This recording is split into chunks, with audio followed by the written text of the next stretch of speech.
मुसलमान प्रवक्ता यह कहता है कि मेरी श्री राम में पूरी आस्था है, मेरे आदर्श हैं वे।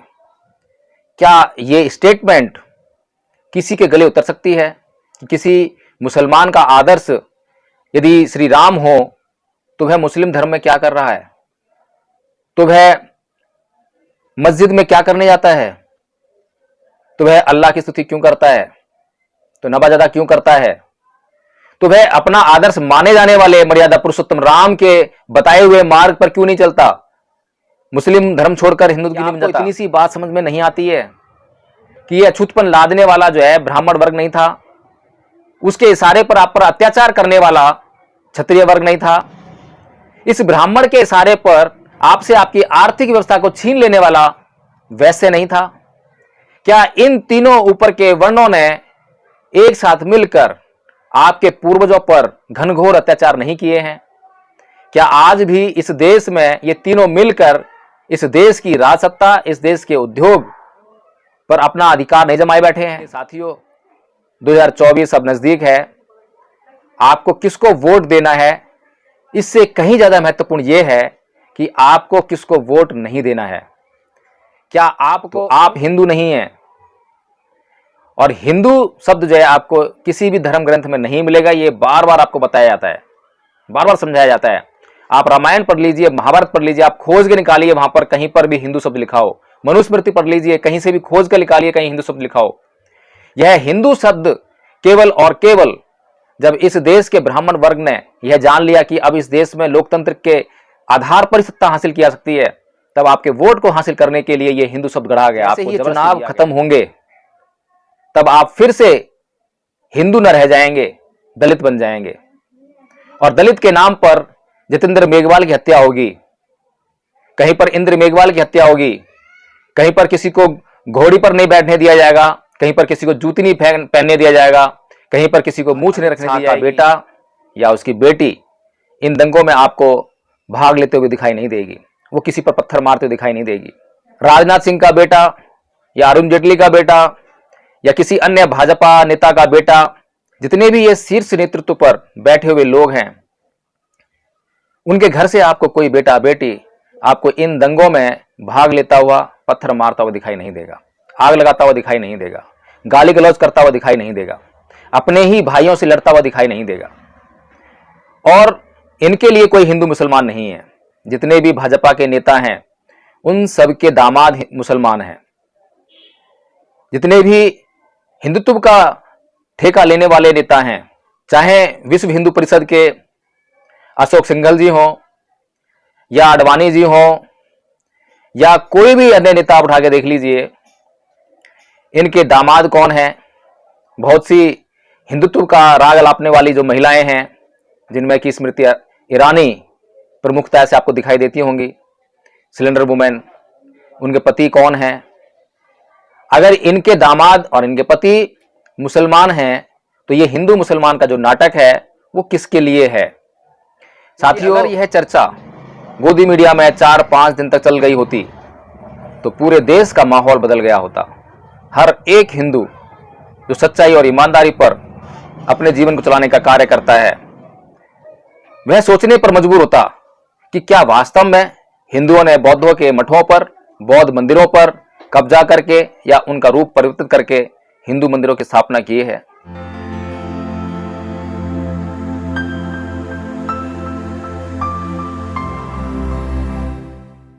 जय भीम, नमो बुद्धाय। साथियों 2024 के शतरंज के खेल की बिसात बीत चुकी है और उसकी तैयारियां बहुत जोर शोर चल रही हैं।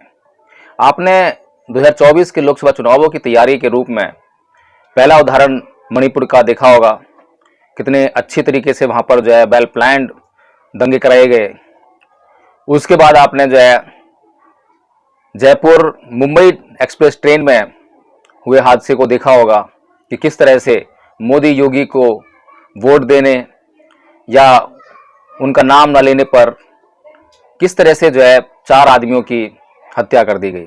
इसके बाद आपने नूहू में हुए दंगे देखे जो कि अभी भी चल रहे हैं। नूहू दंगे हों, चाहे वो जयपुर मुंबई एक्सप्रेस ट्रेन का मामला हो या मणिपुर की हिंसा हो, और चुनावों से ठीक पहले ही क्यों ऐसे सांप्रदायिक दंगे होते हैं, और ये दंगे होते हैं या कराए जाते हैं। आज इंसानियत शर्मसार हो रही है, मानवता रो रही है, और इस देश का राष्ट्रवाद आंसू बहा रहा है। जिस राष्ट्रवाद की तर्ज पर आरएसएस लोगों को अपने साथ जोड़ने का काम करती है, वही राष्ट्रवाद आज शर्मसार होकर दिन रात चिल्लाता बिलखता आंसू बहाने के लिए मजबूर है। साथियों, ऐसी परिस्थितियों में हम बहुजन समाज के लोगों का क्या कर्तव्य बनता है, क्या दायित्व बनता है, इसको भी हमें सोचना चाहिए, अच्छी तरह समझ लेना चाहिए। साथियों, हर चुनाव में आपने ये सांप्रदायिक माहौल देखा होगा, और ये सांप्रदायिक माहौल इसलिए तैयार किया जाता है ताकि जो इस देश में समाज के आधार पर बटे हुए वोटों का ध्रुवीकरण किया जा सके। हिंदुत्व के आधार पर हिंदू लोगों के वोट को इकट्ठा करके उनके माध्यम से सत्ता हासिल किया सके। और 2014 से लेकर अब तक आरएसएस अपने इस मंतव्य में नितांत सफल रहा है, और इसकी सफलता के पीछे केवल और केवल एक ही बात है, वह है हिंदुत्व। अभी जिस प्रकार से कि पीछे स्वामी प्रसाद मौर्य जी ने बहुत बढ़िया स्टेटमेंट दिया, वाजिब स्टेटमेंट दिया, एक ऐतिहासिक स्टेटमेंट दिया, जिसमें उन्होंने कहा कि देश के हिंदू मंदिर बौद्ध मठों को तोड़कर या उनका रूप परिवर्तित करके बनाए गए हैं। यह स्टेटमेंट कोई मामूली स्टेटमेंट नहीं है, और जैसा कि हमने देखा कि सिर्फ एक दिन कुछ फुसफुसाहट जो है गोदी मीडिया में हुई, उसके बाद वह मामला बिल्कुल शांत कर दिया गया। क्योंकि अगर यह चर्चा गोदी मीडिया में 4-5 दिन तक चल गई होती तो पूरे देश का माहौल बदल गया होता। हर एक हिंदू जो सच्चाई और ईमानदारी पर अपने जीवन को चलाने का कार्य करता है, वह सोचने पर मजबूर होता कि क्या वास्तव में हिंदुओं ने बौद्धों के मठों पर, बौद्ध मंदिरों पर कब्जा करके या उनका रूप परिवर्तित करके हिंदू मंदिरों की स्थापना की।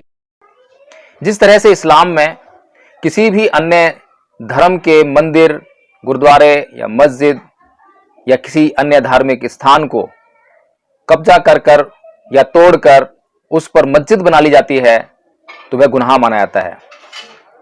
क्या ऐसा ही सिद्धांत हिंदू धर्म में है, या हिंदू धर्म का यह सिद्धांत है कि जैसे भी हो, चाहे किसी का कत्ल करो, चाहे कोई मस्जिद, बौद्ध विहार, गुरुद्वारा, चर्च, उसको तोड़ो, उसको जलाओ और उसके स्थान पर मंदिर बनाओ? क्या यह सिद्धांत हिंदू सिद्धांत है? साथियों, कुछ दिनों से मेरे पास गाली गलौज के टेलीफोन कॉल्स और मैसेज लगातार आ रहे हैं। ये लोग कौन हैं? कौन से धर्म को मानने वाले हैं? अगर ये लोग हिंदू धर्म को मानने वाले हैं तो मैं सिर्फ इनसे एक ही बात कहूंगा कि क्या अगर आप हिंदू हैं तो हिंदुओं में जो वासुदेव कुटुंबकम का जो नारा आप लगाते हैं, क्या यह झूठ है? अगर ये झूठ नहीं है तो क्या मेरी माँ बहन आपकी माँ बहन नहीं है? वासुदेव कुटुंबकम की जो धारणा है वो इस तरह पूरी नहीं हो सकती। तो जब भी आप मुझे असभ्य भाषा का प्रयोग करें तो उससे पहले ये सोच लें कि यह असभ्य भाषा आप अपने लिए इस्तेमाल कर रहे हैं। आपकी असभ्य भाषा ने अब तक मेरा कुछ नहीं बिगाड़ा है। हाँ, लेकिन यदि आप मुझसे बातचीत करते, चिंतन मनन करते तो शायद कुछ हासिल कर सकते थे। तो साथियों, 2024 के लोकसभा चुनावों की जो विसात बिछाई गई है, शतरंज का खेल तैयार किया गया है, उसके पीछे भी पिछली बार की तरह हिंदू मुसलमान के दंगे, हिंदुस्तान पाकिस्तान या फिर भारत चीन, ये आपके सामने लाए जाएंगे और इनको राष्ट्रवाद का चोला पहनाया जाएगा, देशभक्ति का चोला पहनाया जाएगा। आपके अंदर हिंदुत्व के आधार पर राष्ट्रवाद को पनपाया जाएगा। लेकिन आपको इनकी बातों में आने से पहले एक बात निश्चित कर लेनी है। विशेष तौर पर मैं यह अपील SC, ST, OBC समुदाय के लोगों से कर रहा हूं, जो अपने आप को आज हिंदू धर्म का ठेकेदार मान बैठे हैं। आज हिंदू धर्म का ठेकेदार मानते हुए बढ़ चढ़कर इन दंगों में भाग ले रहे हैं। आज अमित शाह का बेटा या उसकी बेटी इन दंगों में आपको भाग लेते हुए दिखाई नहीं देगी, वो किसी पर पत्थर मारते हुए दिखाई नहीं देगी। राजनाथ सिंह का बेटा या अरुण जेटली का बेटा या किसी अन्य भाजपा नेता का बेटा, जितने भी ये शीर्ष नेतृत्व पर बैठे हुए लोग हैं, उनके घर से आपको कोई बेटा बेटी आपको इन दंगों में भाग लेता हुआ, पत्थर मारता हुआ दिखाई नहीं देगा, आग लगाता हुआ दिखाई नहीं देगा, गाली गलौज करता हुआ दिखाई नहीं देगा, अपने ही भाइयों से लड़ता हुआ दिखाई नहीं देगा। और इनके लिए कोई हिंदू मुसलमान नहीं है। जितने भी भाजपा के नेता हैं उन सब के दामाद मुसलमान हैं। जितने भी हिंदुत्व का ठेका लेने वाले नेता हैं, चाहे विश्व हिंदू परिषद के अशोक सिंघल जी हों या आडवाणी जी हों या कोई भी अन्य नेता आप उठा के देख लीजिए, इनके दामाद कौन हैं। बहुत सी हिंदुत्व का राग अलापने वाली जो महिलाएं हैं, जिनमें कि स्मृति ईरानी प्रमुखता से आपको दिखाई देती होंगी, सिलेंडर वुमेन, उनके पति कौन हैं। अगर इनके दामाद और इनके पति मुसलमान हैं तो ये हिंदू मुसलमान का जो नाटक है वो किसके लिए है। साथियों, टीवी पर जो डिबेट दिखाई जाती है, जो गोदी मीडिया डिबेट दिखाती है, उसमें बीजेपी के प्रवक्ता आते हैं और बीजेपी का जो प्रवक्ता आता है वो हिंदू नहीं आता है, वो मुसलमान आता है। और मुसलमान प्रवक्ता यह कहता है कि मेरी श्री राम में पूरी आस्था है, मेरे आदर्श हैं वे। क्या ये स्टेटमेंट किसी के गले उतर सकती है कि किसी मुसलमान का आदर्श यदि श्री राम हो तो वह मुस्लिम धर्म में क्या कर रहा है, तो वह मस्जिद में क्या करने जाता है, तो वह अल्लाह की स्तुति क्यों करता है, तो नवाज़दा क्यों करता है, तो वह अपना आदर्श माने जाने वाले मर्यादा पुरुषोत्तम राम के बताए हुए मार्ग पर क्यों नहीं चलता, मुस्लिम धर्म छोड़कर हिंदू क्यों नहीं बन जाता। ये सब बातें सिर्फ और सिर्फ आपको भटकाने के लिए, आपको बहकाने के लिए, आपको यह बताने के लिए कि देखो मुसलमान लोग भी मर्यादा पुरुषोत्तम राम में आस्था रखते हैं, उनको अपना आदर्श मानते हैं, कितना महानतम चरित्र है राम का। सिर्फ ये आपको जो है टीवी के माध्यम से आपके दिलो दिमाग में बैठाने के लिए। आपने अभी एक प्रकरण बहुत ज्यादा तुल्प करता हुआ देखा होगा, बिना बात का प्रकरण, कोई बात नहीं है। तो जो बेमतलब का मुद्दा है, जिसका इस देश से, इस देश की अर्थव्यवस्था से, इस देश की सामाजिक व्यवस्था से, इस देश की किसी भी तरह की व्यवस्था से कोई लेना देना नहीं है, वो है सीमा हैदर का मुद्दा। और उसको गोदी मीडिया ने दिन रात दिखाया है। और दिन रात इसलिए दिखाया है ताकि मणिपुर की जो हिंसा है, जो दंगे हैं, वहां इतना भीभत्स जो घटनाक्रम घटा है, उस पर आपका ध्यान ना जाए। और किस तरह से दिखाया है इसको भी समझने का प्रयास कीजिए।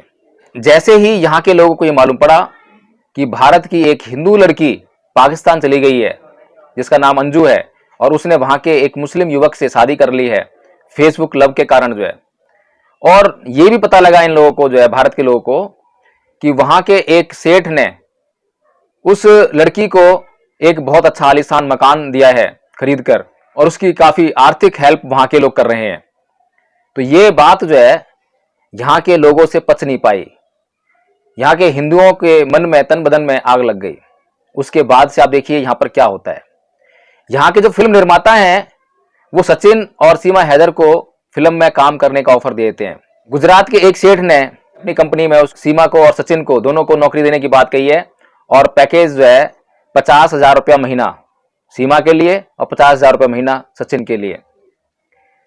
तो हिंदुत्व जहां से अब शुरू होता है, यानी गुजरात, दंगाइयों का प्रदेश गुजरात, वहीं से एक सेठ की आवाज आई कि सीमा और सचिन को जो है मैं ये नौकरी की पेशकश कर रहा हूं। जैसे ही पाकिस्तान में अंजू के साथ में अच्छा व्यवहार होने लगा, और साथ ही यहां की गोदी मीडिया यह दिखाने से कभी नहीं चूकती है कि वहां पर अब अंजू परेशान है और वो भारत लौटने के लिए प्रयास कर रही है। तो ये सब जो है किस लिए दिखाया जा रहा है, ये सब जो है सिर्फ और सिर्फ इसलिए दिखाया जा रहा है ताकि यहां के लोगों को हिंदू धर्म की महिमा बताई जा सके कि हिंदू धर्म कितना महान है, हिंदू धर्म के सिद्धांत कितने महान है, हिंदू लोगों का व्यवहार कितना महान है, हिंदू धर्म की विश्व पटल पर क्या प्रतिष्ठा है, इस बात की कभी चर्चा नहीं करते। साथ ही आपने जो हिंदू दंगाई हैं, जो हिंदू अंधभक्त हैं, उनको लाउड स्पीकरों के माध्यम से कई इलाकों में आपने यह घोषणा करते हुए सुना होगा कि मुसलमानों को अपने यहाँ काम पर मत रखो, मुसलमानों को आप किराए पर मकान मत दो। ये सब क्या है? ठीक 2024 के लोकसभा चुनाव से पहले ये घटनाएं घट रही हैं।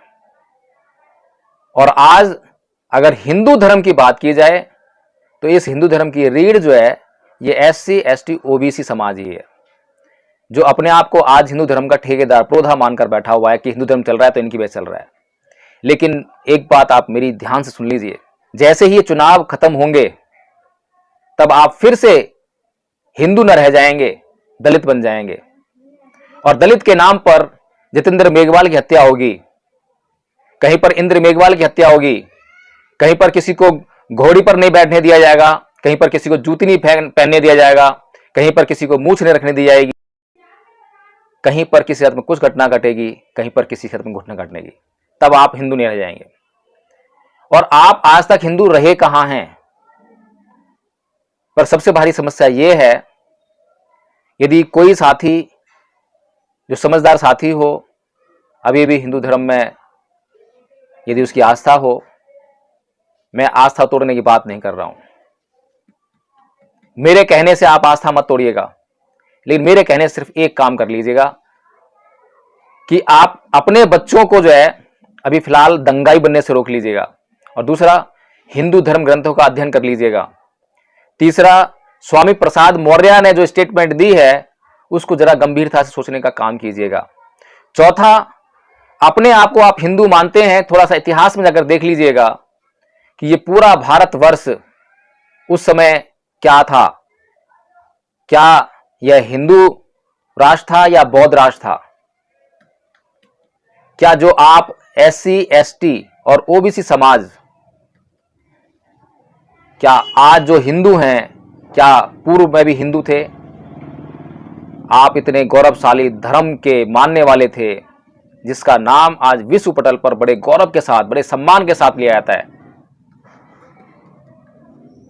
जिस धर्म ने भारत को विश्व में विश्व गुरु होने का दर्जा दिलाया, उस धर्म को मानने वाले आप लोग थे। और इस धर्म के कारण आपका जीवन इतना उन्नत और इतना समृद्धशाली था कि ये इन ब्राह्मणों से पचा नहीं, देखा नहीं गया। जब इन लोगों से आपकी उन्नति और समृद्धि नहीं देखी गई, तब आपसे, क्योंकि राजा आप थे, सम्राट अशोक ब्राह्मण नहीं था, हिंदू धर्म का क्षत्रिय नहीं था, हिंदू धर्म का वैश्य नहीं था, वह शूद्र समाज से आने वाला व्यक्ति था, आप लोगों में से एक था। पूर्व में आप राजा थे, आपके लिए, आपको मान सम्मान दिलाने के लिए, आपको वह पद प्रतिष्ठा दिलाने के लिए भगवान बुद्ध ने इन लोगों से जोखिम लेते हुए जो आंदोलन चलाया, जो अभियान चलाया, जो क्रांति की, उसके कारण आप राजा बन सके, आपके हाथ में सत्ता आ सकी, और जब सत्ता आई तो आप समृद्धशाली बन गए। लेकिन आज आपकी क्या स्थिति है? आप मुझे ये बता दीजिए कि जितने बड़े बड़े इंडस्ट्रियलिस्ट हैं इस देश में, क्या उनमें से कोई SC है, कोई ST है, कोई OBC है? जो फिल्म उद्योग है आपका, वहां पर कितने SC, कितने ST और कितने OBC हैं? जितनी प्राइवेट कंपनी चल रही हैं उसमें कितनी SC की है, कितनी ST की है, कितनी OBC की है? ये सब कहां गया? आप इतने समृद्धशाली लोग थे, इस देश पर आपका राज था, इतनी भूमि के आप मालिक थे, वो सब कहां गई आपसे जो है?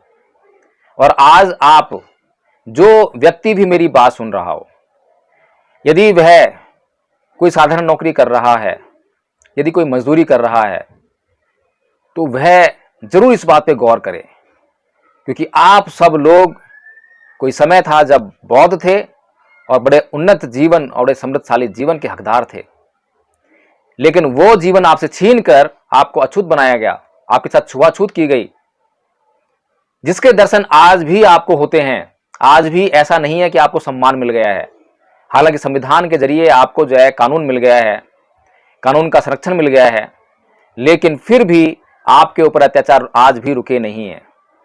अगर आज भी आपके ऊपर अत्याचार नहीं रुके हैं, और आज भी अगर आप दलित हैं, शूद्र हैं, तो आप हिंदू नहीं हैं। और हिंदू शब्द जो है आपको किसी भी धर्म ग्रंथ में नहीं मिलेगा, ये बार बार आपको बताया जाता है, बार बार समझाया जाता है। आप रामायण पढ़ लीजिए, महाभारत पढ़ लीजिए, आप खोज के निकालिए, वहां पर कहीं पर भी हिंदू शब्द लिखा हो। मनुस्मृति पढ़ लीजिए, कहीं से भी खोज कर निकालिए, कहीं हिंदू शब्द लिखा हो। यह हिंदू शब्द केवल और केवल जब इस देश के ब्राह्मण वर्ग ने यह जान लिया कि अब इस देश में लोकतंत्र के आधार पर सत्ता हासिल की जा सकती है, तब आपके वोट को हासिल करने के लिए यह हिंदू शब्द गढ़ा गया, आपको जबरदस्ती दिया गया है। और आप ये हिंदू शब्द जो है, इसका उच्चारण आप मुसलमानों के मुंह से अच्छी तरह सुनते होंगे, बड़े अच्छे तरीके से उसका उच्चारण करते हैं। और चाहे वो भारत का मुसलमान हो, चाहे पाकिस्तान का मुसलमान हो, वो भारत को कभी भारत नहीं कहता, वो हिंदुस्तान ही कहता है।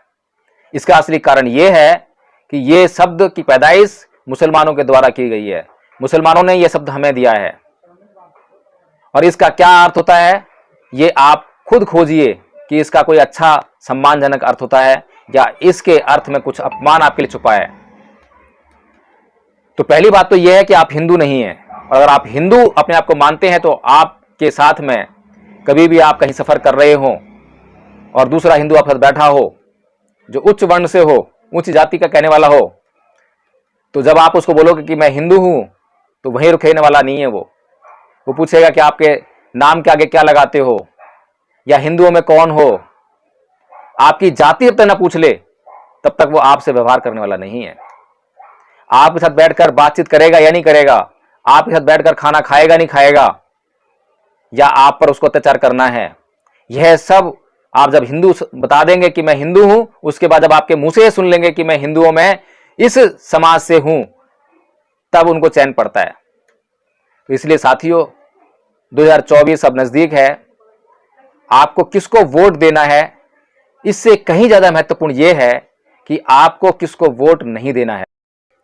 क्या आपको उन लोगों को वोट देना है जो आपको धर्म के आधार पर बांटने का काम कर रहे हैं? क्या आपको उन लोगों को वोट देना है जो आप पर, आपके पूर्वजों पर जाति के आधार पर अत्याचार करने वाले हैं और अत्याचार करते आए हैं? और एक बहुत मोटी सी बात है कि अगर आप बहुत ज्यादा बुद्धि वाले व्यक्ति ना हो, बहुत ज्यादा पढ़ाई लिखाई आपने ना भी की हो, तो भी आप एक बात तो समझते ही होंगे, जानते ही होंगे कि आप जिस समाज से आते हैं, SC, ST, OBC, उसको हिंदू वर्ण व्यवस्था में चौथा वर्ण कहा जाता है और SC, ST के ऊपर तो अछूतपन लादा गया।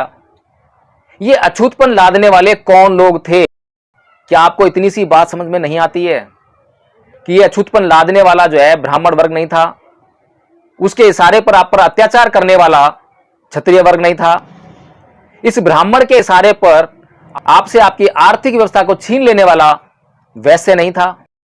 क्या इन तीनों ऊपर के वर्णों ने एक साथ मिलकर आपके पूर्वजों पर घनघोर अत्याचार नहीं किए हैं? क्या आज भी इस देश में ये तीनों मिलकर इस देश की राजसत्ता, इस देश के उद्योग पर अपना अधिकार नहीं जमाए बैठे हैं?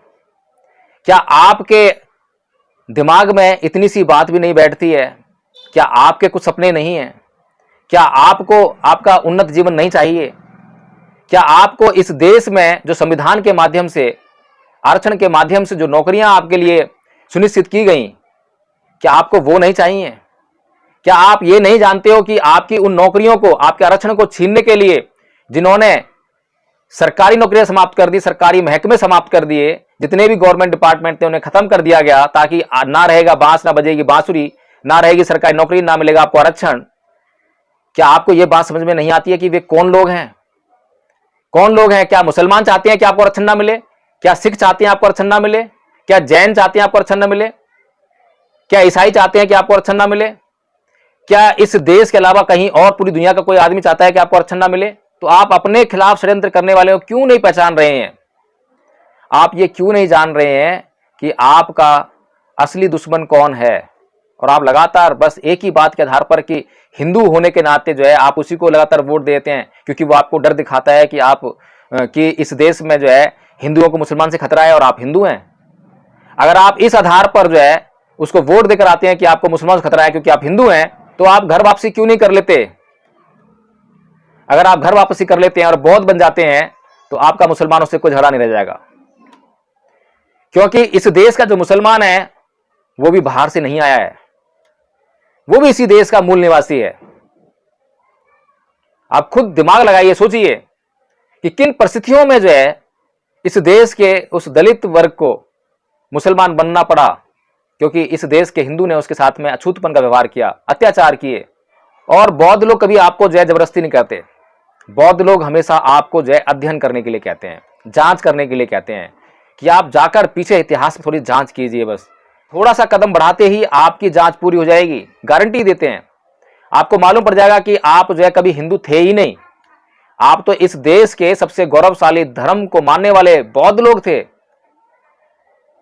तो साथियों, SC ST और OBC के मेरे भाइयों, मेरी आपसे हाथ जोड़कर विनती है कि आप अपने बच्चों को फिलहाल जो है 2024 के चुनावों के मद्देनजर, जो सत्ताधारी दल है, जो कुर्सी से चिपका हुआ है, जो किसी भी हालत में अपनी कुर्सी को जाने नहीं देना चाहता है, जो अब हर पग पग पर दंगे कराएगा और दंगों का आधार केवल एक ही होगा, हिंदू और मुसलमान।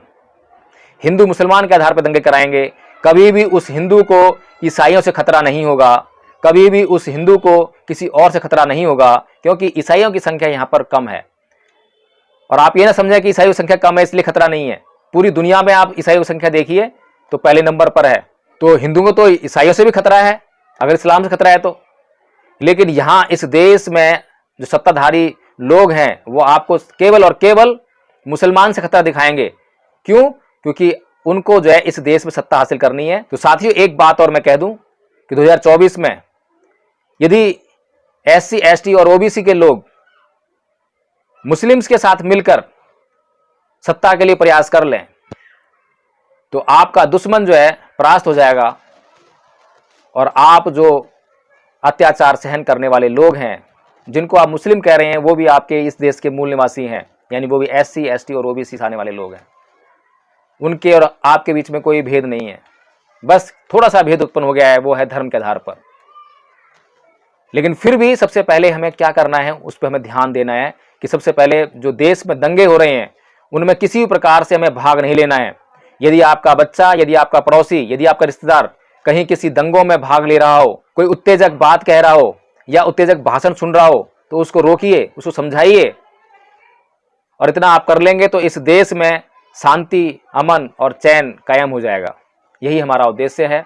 तो साथियों, थोड़ा कहना और अधिक समझना, इससे तो अपनी बात समाप्त करूंगा। यदि आपको यह वीडियो अच्छा लगा हो और आपको लगता हो कि यह वीडियो जो है देश के लिए बहुत ज़रूरी है, तो इस वीडियो को जो है आप लाइक कर दें, इस पर कमेंट करके बताएं मुझे, और इसको शेयर करना ना भूलें। जय भीम, नमो बुद्ध साथियों।